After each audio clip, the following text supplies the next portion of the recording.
We're standing in what seems like a brand new Nordstrom downtown. What's new this year? Well, all of the holiday trim that our team's been working on for months to bring to life happened in the last couple of days, and so here we are. And this is all new. We've got a lot of new things happening. Probably the most major thing is we moved the Santa Lane experience up here to the 4th floor, which I think for people having to wait in line is going to be a better experience. Why move it up to the 4th floor? Well, I mean, part of it was the experience if you're having to wait in line outside versus inside. That's one thing. And I think bringing people into the store and creating activity in the store is great. So we got the benefit of a lot of visuals outside that hopefully draws people in. But I think once you're in here, having Santa in here and all that makes it special. Creates more foot traffic too. Sure does, yeah. Especially between Pacific Place. What's that partnership like? Well, I mean, it's challenging because there's not much going on over there. So there's always the idea that there's something coming and there's things that they're working on. And we'll partner with them on that stuff, but it's really not our call. But we're attached, literally.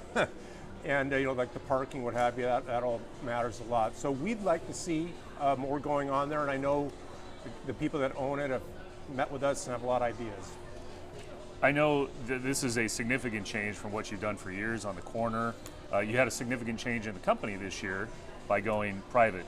Is this connected in any way to that, taking back the reins private versus public?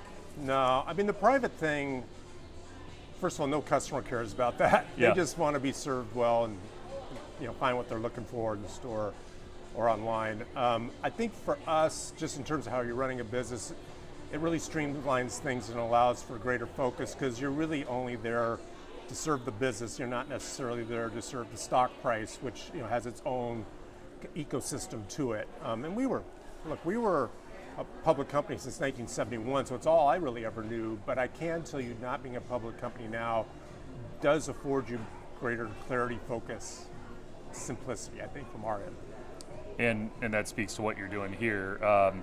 What is the strategy now for getting people into the store and coming downtown for Black Friday? Because it's changed so much over the last decades. A lot of people boot up their computer and say, I'm going to order this while it's on sale. I mean, what's the strategy for getting people back in the store?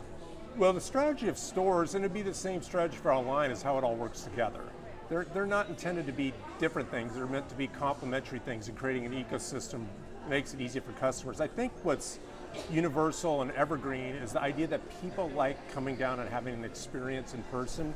Certainly there's the convenience of online shopping, but if you can do both, that's really where the magic happens, and that's how we think about it, is having stores that are engaging, give great service, a great experience for customers, and can literally connect the dots between the convenience of what might happen online, what happens in the store, because there are different need states. And it's always fun to be able to buy something and bring it home with you that day too.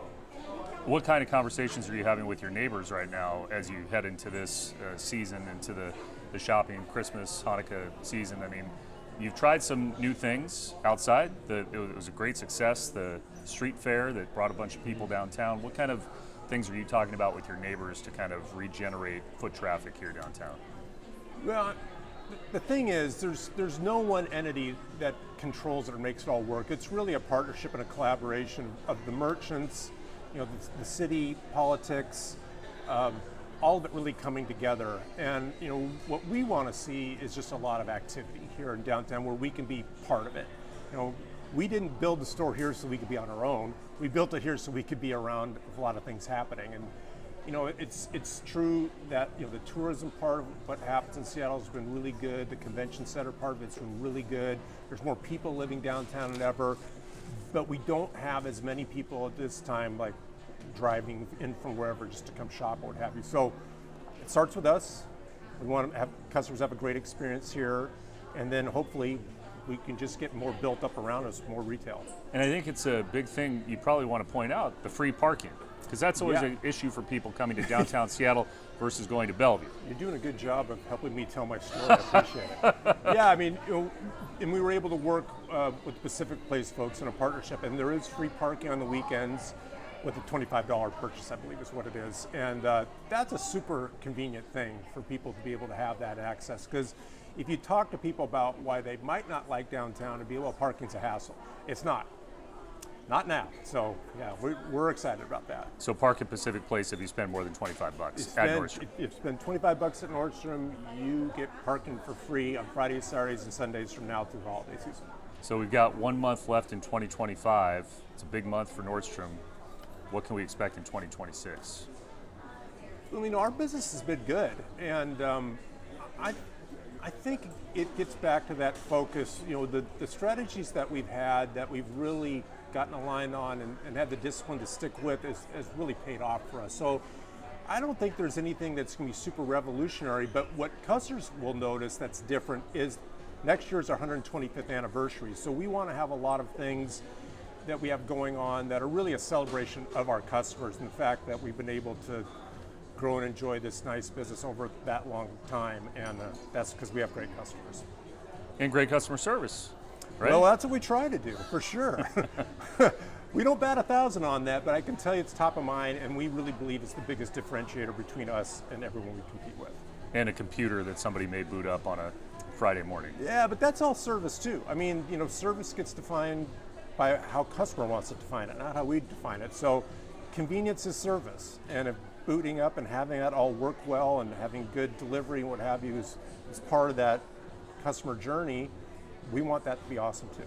I'll say a little bit more on 125 if that's okay. Yeah. You know, it's a real milestone for us, 125th anniversary, but it's also a humble reminder that just being old doesn't mean you're good. And what makes our business work is if we're relevant and we're modern and we are evolving. And so we want to make the 125th milestone anniversary be about customers and about where we're going, not necessarily where we've been. We talk about being a brand with heritage, not being a heritage brand, and there is a difference. Is it hard with so much business talk between tariffs and everything else? Is it hard getting ready for the Christmas season? Well, look, there's always macro and external factors around business, but we try to focus on what we have control over. But things like tariffs and what have you, it definitely has an impact. But our ability to deal with that has a lot to do with trying to figure out how to be more agile. So when these things do happen to us, we can respond in a way that makes it okay for customers. And so we're in it, and we're working it all the time, and we have great vendor partners that we've been working with trying to create solutions for customers. You know, one of the things that's really great about Holiday is a call to action for customers, and we love that. And what we try to do is become a better gift destination for customers. I think customers like us for maybe the self-purchase, I'm going to a party, maybe I'm going to buy some new clothes, but we want to be more top of mind for gifts and for everyone on your list that you're giving gifts to. So what you'll notice as you go around the store is there is a lot more offer around that. Gift friendly, trying to be a gift authority, and so far so good.